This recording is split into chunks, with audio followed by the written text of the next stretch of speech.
I grew up in Chicago, public school kid. Did y'all go to public school? Public school crowd? Yeah. They didn't care about us in public school. They gave us chocolate milk with every lunch in public school. They wanted us to get diabetes in public school.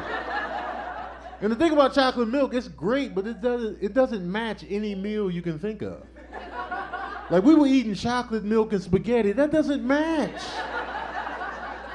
Chocolate milk and tater tots? Come on, public school. You can't even wash your food down with chocolate milk. That's thicker than what you just ate. Your whole meal is sitting in your neck after lunch. Teachers are asking you questions. What was that, Anthony? Now we're cooking with grease.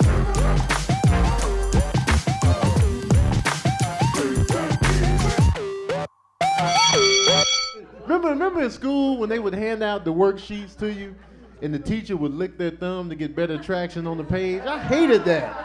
Because I would always get the freshly licked page. It was like she would re-up on the lick every time she got to my desk. What you got is to do these worksheets, and when you're done,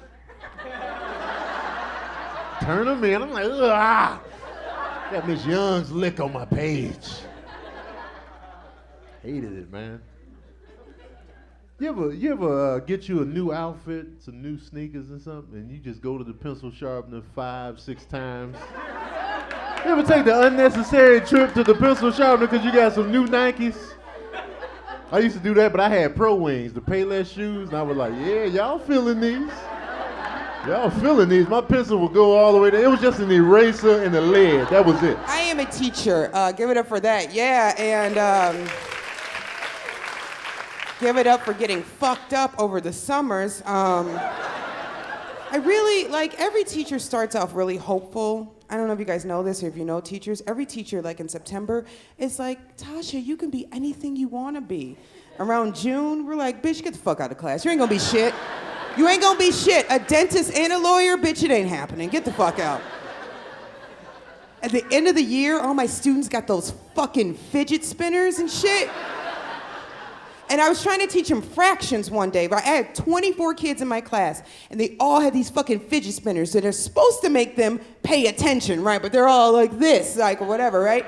And I was trying to teach them fractions and shit, and they wouldn't listen. So I took 8 kids' fidget spinners, and I threw them in the garbage. And they're like, I was like, now what fucking fraction of fidget spinners are in the trash? 1/3, yeah. Okay, you bitches, yeah, you got that lesson. I can't help my son with anything. You know, this last week before school ended, I'm trying to do math homework with him. 6th grade math homework. And I'm like, bro, we got this. It was a word problem.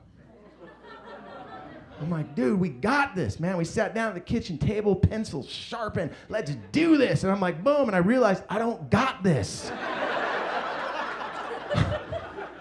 He's like, Dad, you got to help me. I'm like, all right. And the word problem was insane. I'm not making this up. This was the word problem. It was Peggy and Pam went to lunch. And the bill comes, and Pam only has $8. But Peggy says, don't worry about it. I've got 2/5 of the bill. Did you hear what Peggy said? Don't worry about it. I got 2/5 of that. How much is the bill? What the fuck is that? No one in this room's ever said 2/5 to anything. No one's ever said, hey man, want to get a round of beers? Yeah man, I'll take the next 2/5 of the round, I got that. No one says that. Want to get an ounce of weed? Nah, 2/5 for me, please. Want to do an 8-ball of Coke after the show? No, I'll take 2/5 right here, I'm the 2/5 guy, that's who I am. No one ever says that. My son was like, you're scaring me. I need something to write down. I go, write Peggy's rude. Write that. Write Peggy's rude. No one likes Peggy. Write Peggy's gonna live and die with a lot of cats. Write that down. You know what? Write no one likes Peggy. Write I hate Peggy. Write that in there. I hate Peggy. And when your teacher asks you why you wrote that down, tell her you only did 2/5 of the problem. Some teachers are really good, and some teachers are really bad. Some teachers just in it for the benefits in the summers. You know what I mean? They don't know shit. My best friend is a teacher. He teaches Spanish. He knows no Spanish. No Spanish. I said, how did you get that job? He said they was hiring. I went in there and I said, Buenos dias. They gave me the job. He knows no Spanish. He knows no, how do you teach a class Spanish if you know no Spanish? I said to him one day, you know, just to test him, I said, well, you know, un poquito, just to see what he was gonna say. And he was like, yeah. I said, you don't even know what un poquito means? That's a little bit. That just means everybody knows, if you don't know Spanish, everybody should at least know that. Even just as like, that's just in your handbook of shit you should know. You should know merci beaucoup. Adios, buenos dias. You should know un poquito. You should know that. Just in case, fellas, maybe y'all might get lucky one day and have sex with a Spanish woman. But if you do that un poquito come in handy because they like to go rough. I've been there. They go fast and they go rough. And, hi, Bobby. You like, how you feeling? You liking me? You be like, oh, do you want me to slow down? Poquito, un poquito, bitch. Just slow it down. I'm not in a rush. So just recently left a day job. I'm a former teacher, 12 years in the city, one of those hot teachers. And I'll tell you, worked for a small program called A Couple Kids Left Behind. Some great work with the Big Brothers, Big Mothers program. And I'll tell you, you gotta talk to these parents about bad news. You gotta open up with some good news. Before you get to the meat of the sandwich, the bad news, make sure you say something nice at the end called a good news sandwich. I'm like, your son, he finished all his homework, but he stabbed me. I'm okay.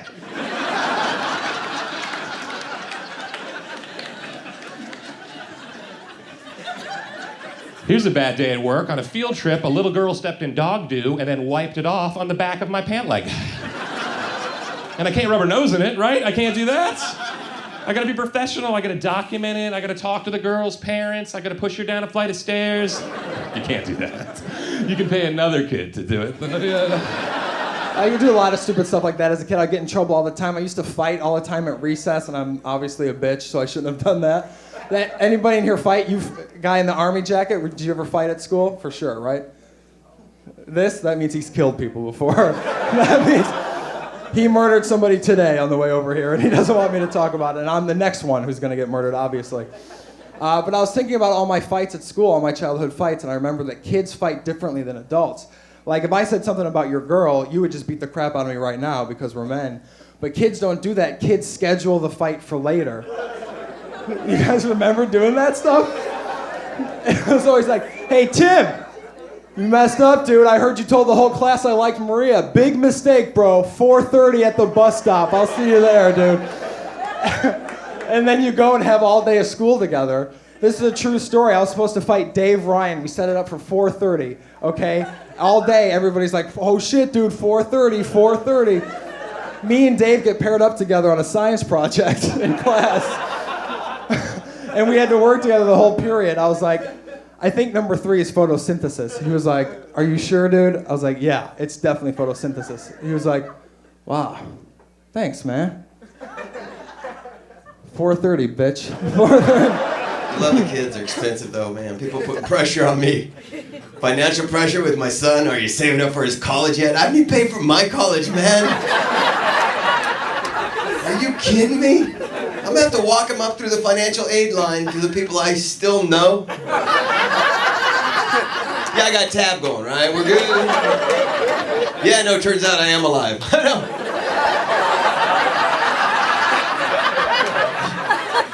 Cats in the Cradle song's gonna be totally different, you know. Boing, boing, my son went to college the other day, but I still have my own student loans to pay. Well, the check's in the mail and the bills are due. The interest on my loans continues to accrue. When you're catching up, that I don't know when, but we'll be filing chapter 10, yeah. As I hung up the phone, it occurred to me, my boy makes more than me. He's only 23, and he's living in my house for free.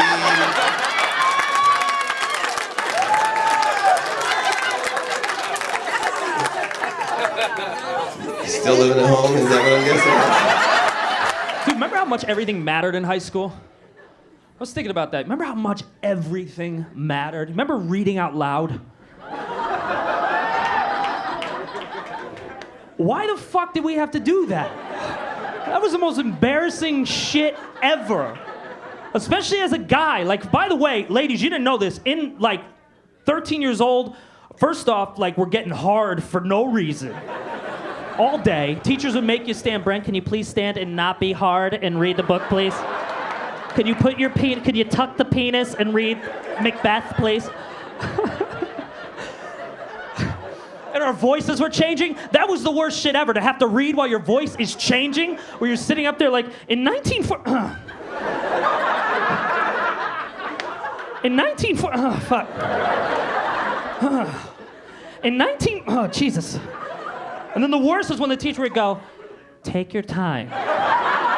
Don't cock block me for all of high school. You can't say that shit. And your friends were assholes too. Guys' friends, they were assholes in class. They had no sympathy. The second you're like, in the you couldn't, they were like, hey, you can't read, you're an orphan. He's an orphan. You're a fucking orphan. Lori, he loves you. He never wanted to tell you that shit. Caught him jerking off to your yearbook photo when you played field hockey. That field hockey one from last year, you look great. But he jerked off to it. What? You did. Fuck you, Brent. You sleeping over? Fuck you. It's the worst. But nothing was worse than asking girls out. Asking girls out in high school was the worst thing in the world. Because guys, like I said, had no sympathy. But then you girls, if I got turned down, would go and tell everybody. Like the second I got turned down, you go to your friends like, oh my God, you won't believe who just asked me out. You know Brent Moore, you know the kid with like the big head and the whatever body? Anyway, he comes up to me when I'm at my locker. He's sweating so much. I mean, covered in sweat. I'm like, what, did you just jog here? I don't know. Anyway, he starts going on about how he wishes we had clowns for teachers and we should have a bear day. I had no fucking idea what he was talking about. I was 15 minutes late for class. Then out of nowhere, he turns bright red, can't even make eye contact, and he's like, I was just wondering if you wanted to go to the movies with me on Saturday. And I was like, no, I have a boyfriend. And he was like, me too, and just walked away. Did you know he was gay? And I heard he can't read. But I feel like kids today don't have to deal with that as much. Like everything I'm reading, they're growing up so fast, you know? Like they're getting blowjobs on the bus. What? 7 a.m. blowjobs. Nobody should be late for the bus if you're getting blown on the bus. Moms have to be like, Bailey, time for school? Got it. French toast sticks. You got the French toast sticks? Give me the French toast sticks. Elliot, wait! Give me the French toast. Mom, I'm gonna get blown. Give me the fucking French toast stick. Throw them. Woo! Love school. They just go to the back of the bus like, Amanda, back here. I'm getting blown. 7. I'm so tired. Remember when buses didn't have shocks either, and you just jumped? You're like, oh.